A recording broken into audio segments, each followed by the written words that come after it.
I'm here to talk to you today about something that has come up quite a bit lately in the conversations that I'm having. And it is how different people are dealing with social distancing and the isolation of the shelter in place rules that are in effect in a lot of places.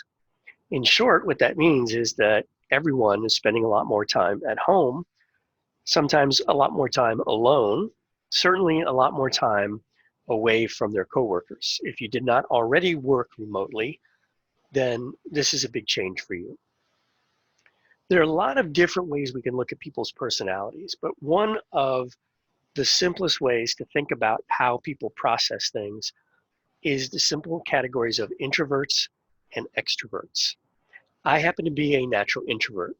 I happen to be in a profession that requires me to exhibit extroverted behavior.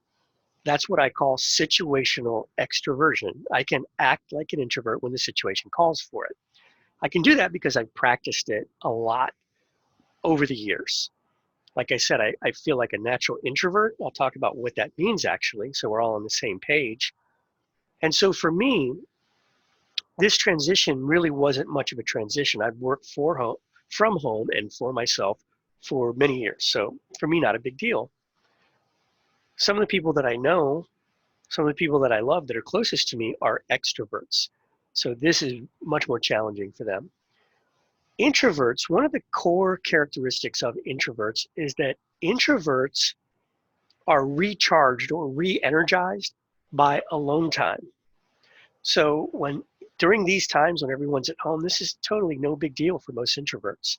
As a matter of fact, I see memes online all the time joking about the fact that this is not a big deal for introverts.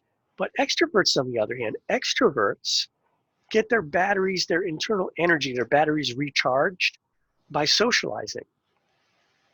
That's why if you know anyone that's an extrovert, this feels almost like punishment to them that they have to stay at home and be separated from the people that they usually interact with. Now, some of the characteristics, by the way, someone could be in between an introvert and an extrovert. That's what's referred to as an ambivert. Kind of like ambidextrous is you can use your left hand and your right hand equally well. An ambivert would be someone who's right in the middle between an introvert and an extrovert. Okay? There's not that many of those. Research shows that somewhere between a third to a half of the people in the world are introverts. Introverts enjoy quiet time. They like listening more than talking.